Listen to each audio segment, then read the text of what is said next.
Hubert Humphrey once said that the greatest gift of life was friendship.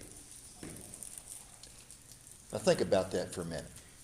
The greatest gift of life is friendship. You agree with that? Or do you disagree with it? Well, I, for one, I agree with that. And I do believe that friendship is a great gift, is a great blessing in this life. Now let's just stop and let's think about that for a minute. What makes friends such a great blessing?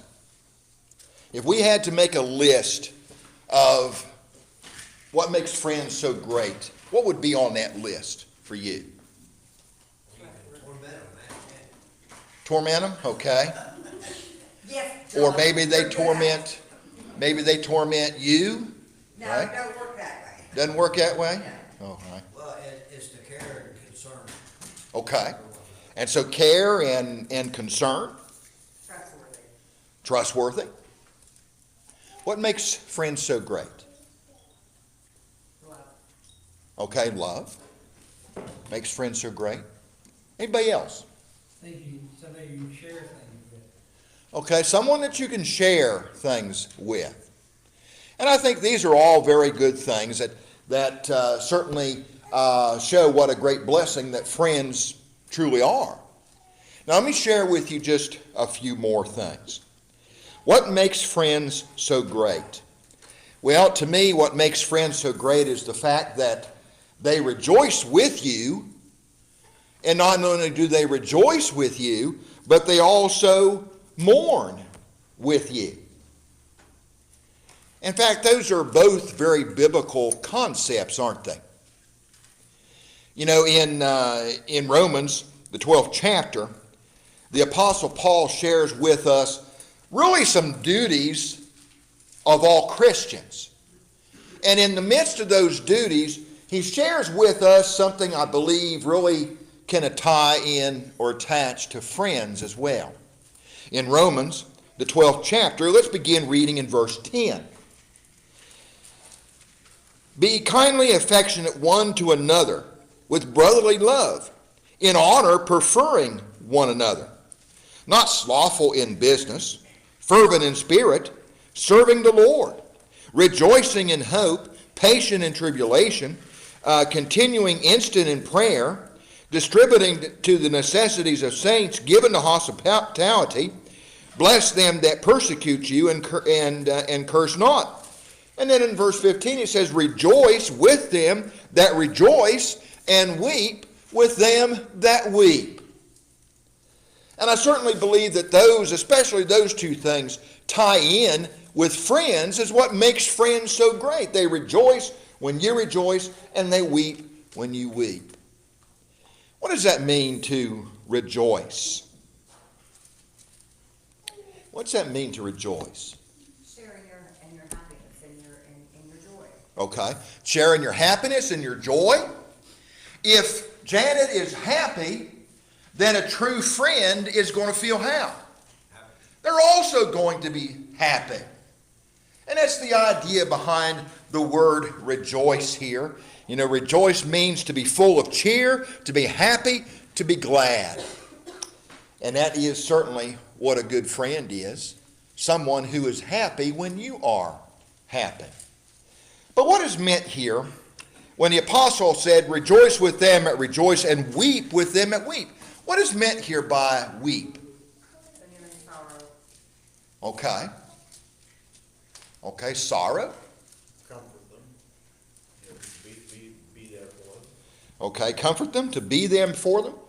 What does it mean to weep? To mourn. To mourn. And that is the meaning in the original language, to mourn. And so if we are mournful, then a good friend is going to what?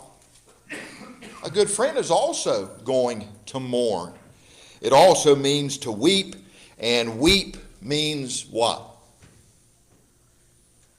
To me, it's crying. To cry. To cry. To wail.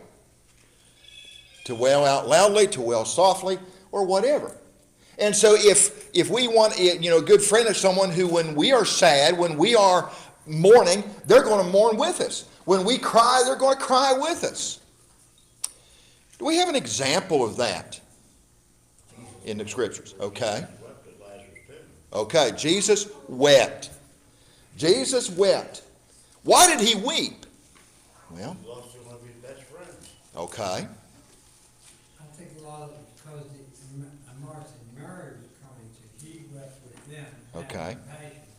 All right, well, let's turn to John chapter 11. John chapter 11. John chapter 11. And let's take a look at verses 33 through 35. John chapter 11, 33 through 35. Okay. Beginning in verse 33. When Jesus therefore what? Verse 33, John 11, 33. Okay, saw. Who did he see?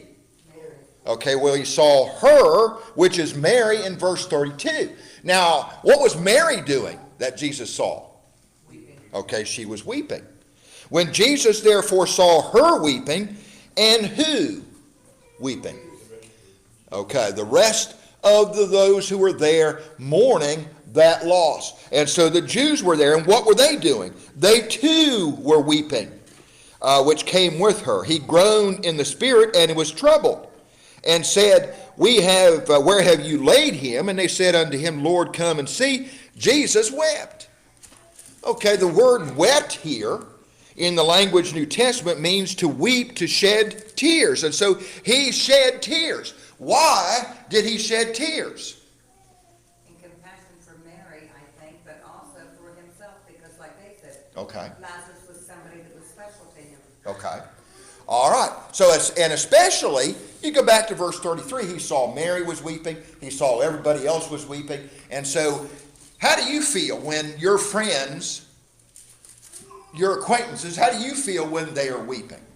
You feel compassion for him, and you weep too. Okay, you feel compassion for them, and many times we weep as well.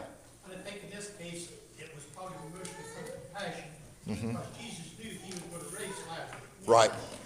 Right. But still had compassion. He still had compassion. He knew that he was going to raise him from the dead, but he saw how everyone else around him was feeling, and he had compassion for them. And so that's just a good example of someone who is a true friend. They rejoice and they weep when you are weeping. But what else makes for a good friend? Well, a good friend is also someone who helps in times of trouble. Who helps in times of trouble. Turn to Galatians. Galatians, the 6th chapter.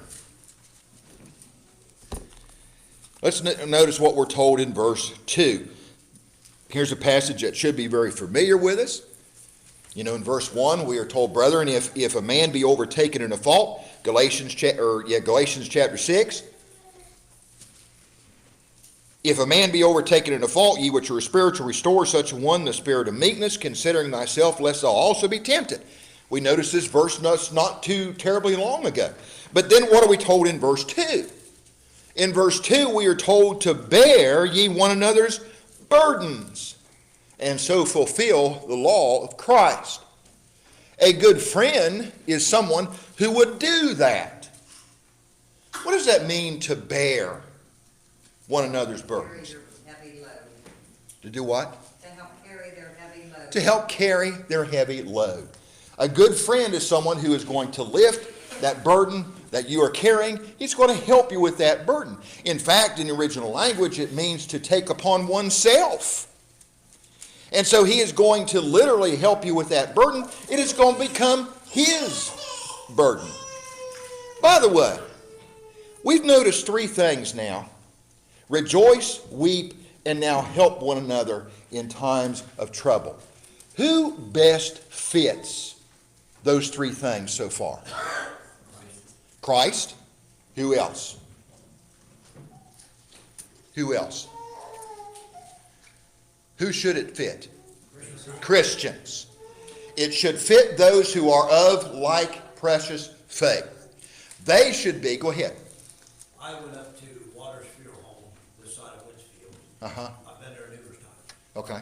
I went up there a number of years ago. It was snowy and nasty, and that's back when Todd Davis was still living. He, like myself, preached all those congregations. Somebody had died. I can't tell you who exactly now because there's too many. Uh-huh. And Bruce Waters looked at Todd and I both and says, I don't believe you guys drove up there. Right. Bruce told me, he said, every time I have a body here, and they were members of the Church of Christ, I always tell my people there'll be more people through here because those people console one another. Yeah, exactly right. And that was somebody we all knew because I was there as well. It was snowy, it was icy, and the snow was pouring down. And, we're there to help bear a burden. And so those who are like precious faith, they meet all of these things so far. So what do you think? Well, I think Christians make the best friends that we can have. Well, what's so great about friends? Okay, well, they rejoice, they weep, they help one another. How about strengthen, encourage, build up? Well, exactly right. Let's notice another passage of Scripture. They strengthen and they help and they build up. Turn, if you will, to 1 Thessalonians chapter 5. In verse 11, the Apostle Paul writes this. 1 Thessalonians chapter 5, verse 11. The Apostle Paul writes this. He says, wherefore comfort yourselves together. What does comfort mean? What do you think is meant here by comfort? Okay, encourage. To encourage, and guess what? It also means to comfort. To encourage. All right, well, who's a good one to do that? Your friends are a good one to do that. To encourage and to comfort. Wherefore comfort yourselves together and edify one another. What does edify mean? To build up. To build up. And so once again, who best fits to strengthen, to encourage, and to build up? Well, those of like precious faith. They all fit into those very ideals. And so it is a blessing to have friends. It's a blessing to have Christian friends. But we've got to ask ourselves the question, not only is it great to have friends, but can friends be a danger to you and I? Yes, they can. They can be. They can be a danger to us. Well, in what way? Let's go to the Old Testament to begin with. Let's go to the book of Proverbs. The book of Proverbs. And let's notice what Solomon writes in chapter 22, in verses 24 and 25.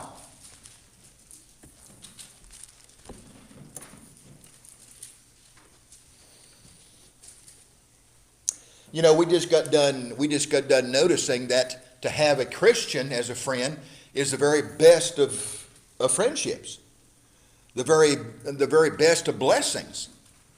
But what if that one is not a Christian? It's not always a blessing. Notice what Solomon writes here in verse 24. This is Proverbs chapter 21. Solomon writes, make no friendship with an angry man.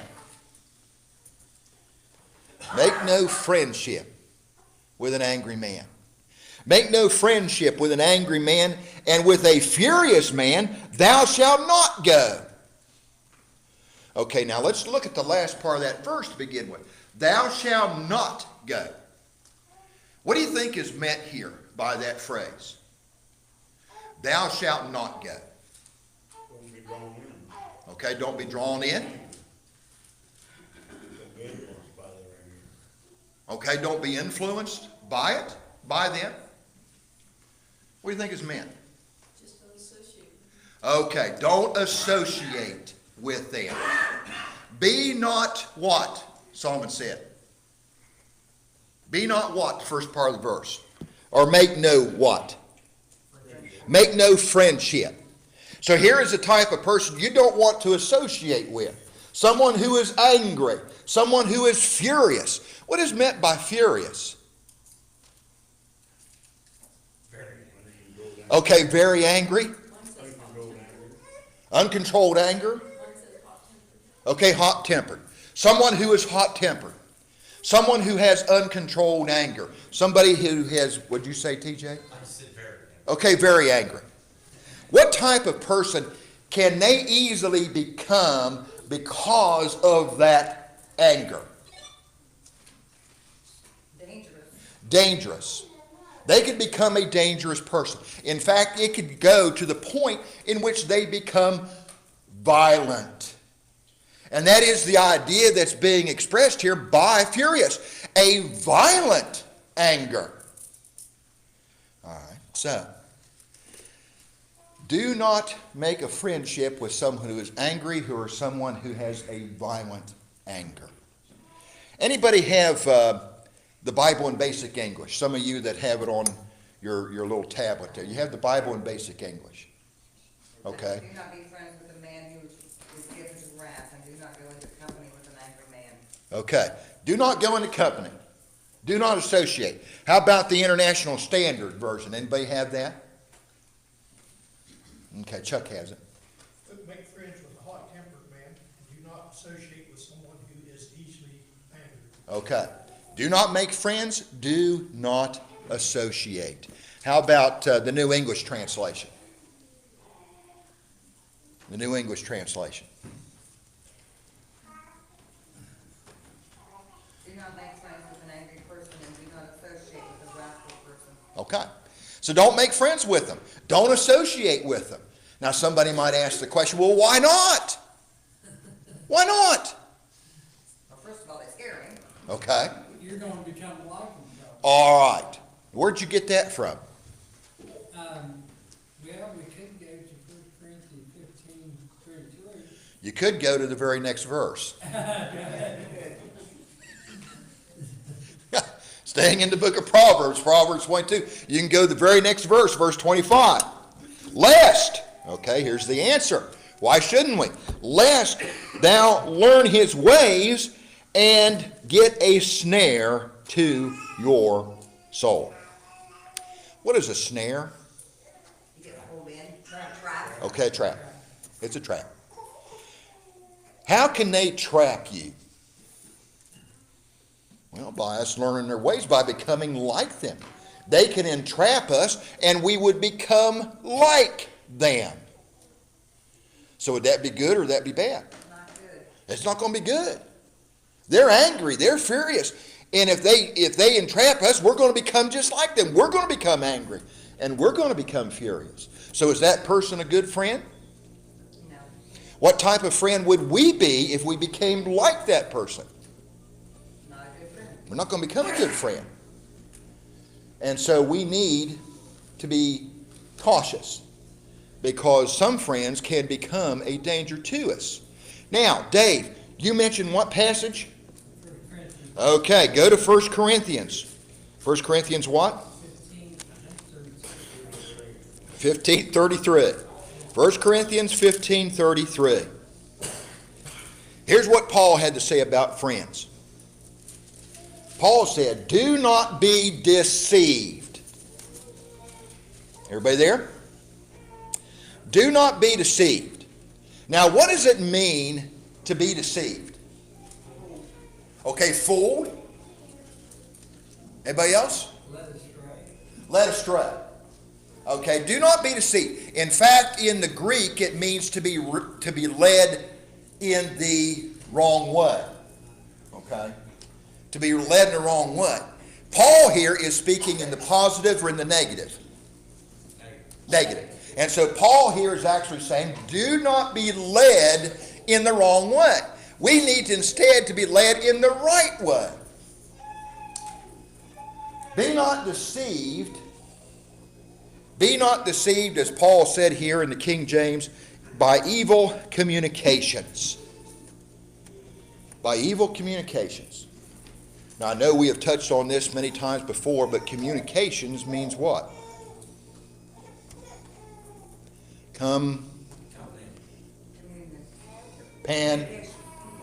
Companionship. Communication.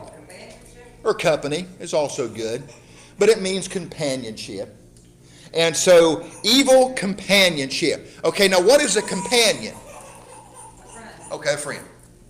And so we're being told here, do not be deceived by evil friends. Why? They can corrupt good manners or good morals. But don't forget what Paul said at the beginning of the verse. Do not be deceived. Evil friends. Go ahead, Dave. Easy Read says, do not be fooled. Bad friends will ruin good habits. Okay, bad friends will ruin good habits. And that's quite true. That's a good translation. We can be led astray down the wrong path by an evil friend. I think that can go with any kind of communication we have. That could go with Facebook communication.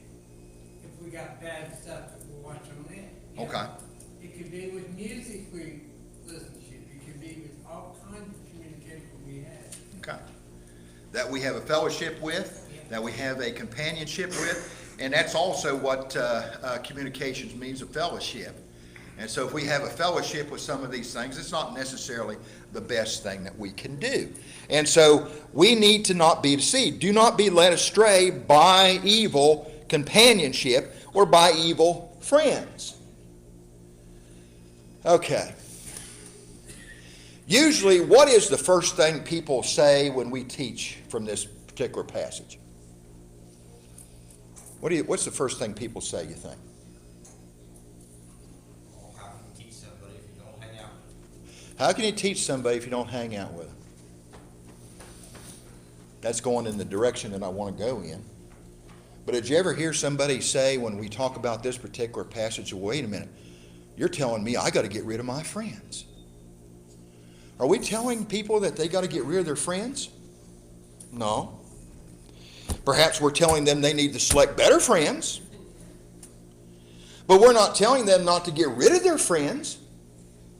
Well, you're telling me I can't have friends outside the church. Well, we said it was good to have friends in the church, but are we saying it is bad to have friends outside the church?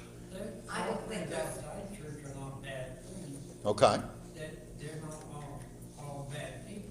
They're not all bad people. Some of them have good intentions. Okay, some have good intentions. So it is not wrong, it is not bad to have friends outside the church. TJ said something here just a minute ago. You remember what you said? You can't teach them if you're not around. Okay, you cannot teach if you're not around them. You can't teach them if you're not around them. Which it is good for us to have friends outside the church because we got to have somebody to teach. Jesus said in Matthew chapter 5, let thy light shine before men. And so we need to have friends outside of the church as well as in the church. Yeah, we can support the good they do and everything, but we can't support the evil. Okay. All right, so we're not saying in any shape or form that you cannot have friends who are not Christians. You cannot have friends who are outside the church. We're not saying that.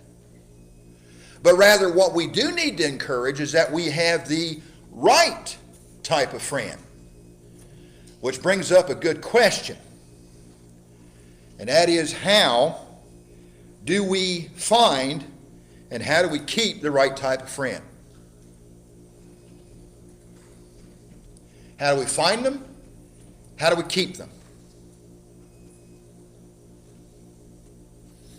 Let's just go with the idea of how do we keep them for one thing. How do we keep the right type of friend?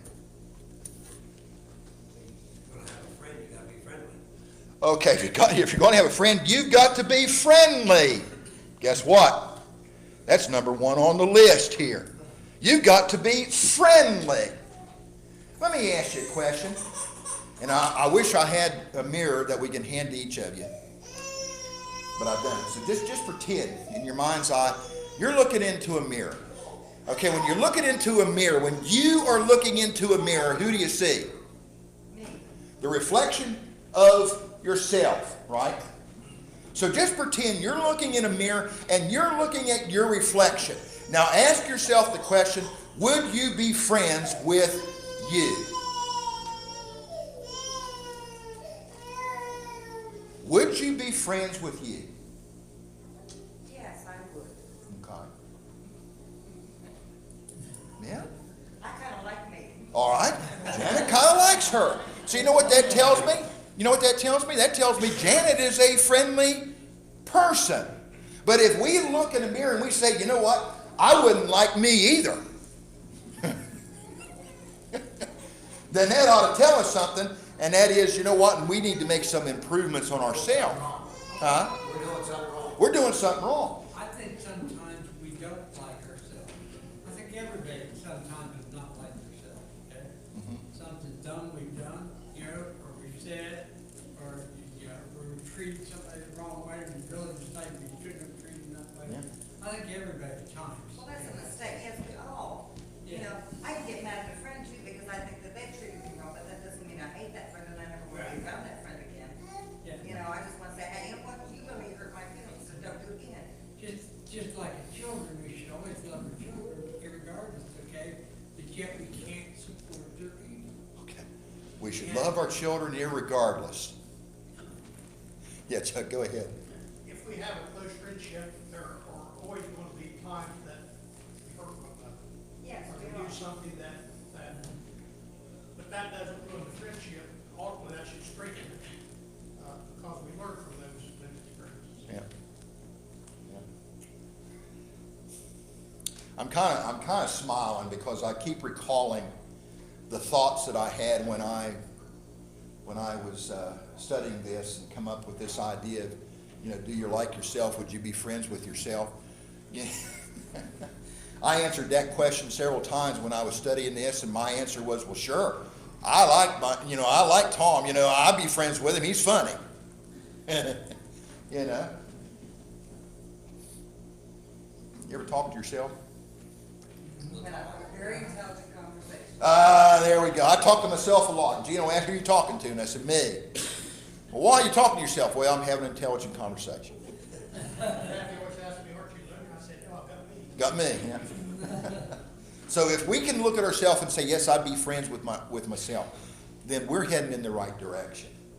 Okay? But if we look at ourselves and, no, I wouldn't care for that, then we need to make some improvements. So let's ask ourselves. John, was you going to say something? Do unto others as you'd have them do unto Okay. you. Do unto others as you'd have them do unto you. And as we treat others, we want them to treat us in the same way. Yeah. Yeah, exactly right. Let me ask this question, and we got to start winding down here. But let me ask this question. How would you define friendly? What does friendly mean? How would you define it? Welcoming. Okay, welcoming. Okay, I like that. Somebody that cares for the concerns of others. Okay, that cares for the concerns of others. I like that as well. Anybody else? They're always smiling and they're always, you know, that if you say something to them, they're going to support you. They're not going to put you down and they're not going to treat you like you're the worst thing in the world. And even if they disagree, they're not going to look down at you. Okay. Here's a definition I ran across. And I ran across this definition some time ago, and I don't remember, I just wrote it down. I don't remember where I got it from, but someone said in defining what friendly means, they said that friendly people are always excited to meet new people, and they appear approachable to friends and acquaintances. They are always excited to meet new people. You know, and I thought about that for just a little bit. Always excited to meet new people. And I think about us in the church. How many times have you walked out of the auditorium on a Sunday morning or a Sunday night or a Wednesday night and never went and greeted a visitor that we had?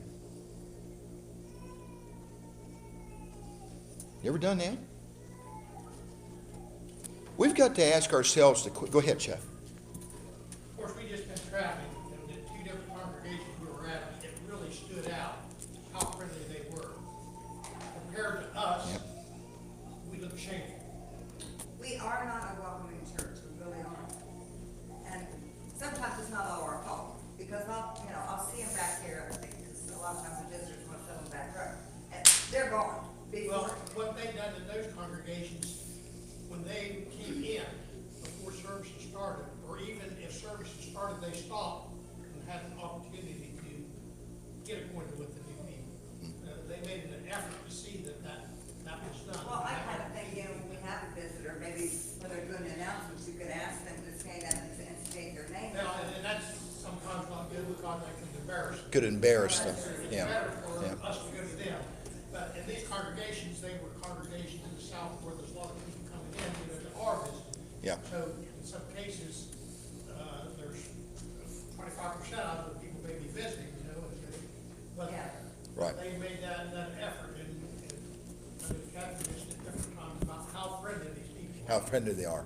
And when you go to places like Florida, you go to places like Myrtle Beach, where we go all the time, and you're talking about 3/4 of the attendance for Sunday morning is made up of visitors. And there's a congregation that we continually go back to because they are very friendly, very open congregation, and they make you feel at home. It's been a while since we've done this. Maybe we need to go back to it.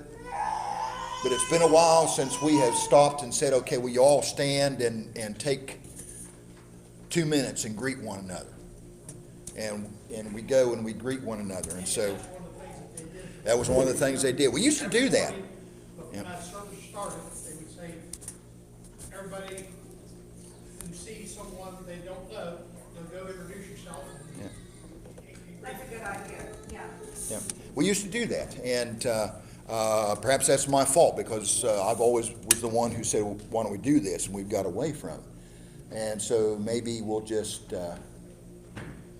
Sunday do that again. Okay.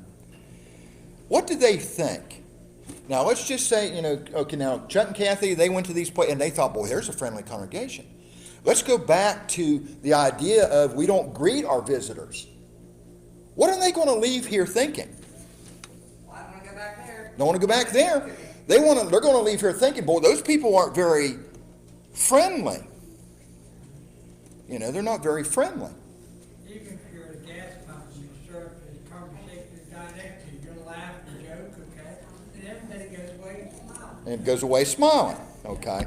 Now, somebody might say, well, you know what? I don't know those people. I have a problem going up and meeting those people, but you know what? If we go up and meet them, we may find out right there's the type of person we need to be a friend of ours. I am that type of person. Okay. And I have a hard time going up to someone that I don't know. That you don't know. An opportunity, like you just mentioned, where we stand up and cook, I would much easier be able to do that than I am to walk up to them as they're leaving or something. Yeah. So, for me, that would be helpful to me. Yeah. To do that, yeah. Yeah, Well, it because was all like I said, we some were things talking are to set children. back, and they're up and out of here before the rest of us even get up and turned around, so you don't get that opportunity. Right. They made that choice when they walked to the door. More than likely. But yes, remember the song we used to teach in Bible school and vacation Bible schools? Down the highway, down on the byway, tell them that you're their friend, tell them the church is open and you're welcome to come in. Yep. And maybe we gotta start singing that in Sunday morning services, just to help them remind ourselves. Right. Right. But we never know what type of, that might be the person we're looking for. Maybe that's the true friend we need in our life. Or maybe that person needs a true friend in their life. Yep, exactly And right. they're looking. Yep, exactly When right. they go away, they'll say, those people are so friendly. Yep, yep. You remember what we said, as we close this out, you remember what we said makes friendships such a blessing? You remember? We said that they rejoice, they mourn, they help, they strengthen, they encourage, they build up. If we are someone doing those very things, then we're a good friend.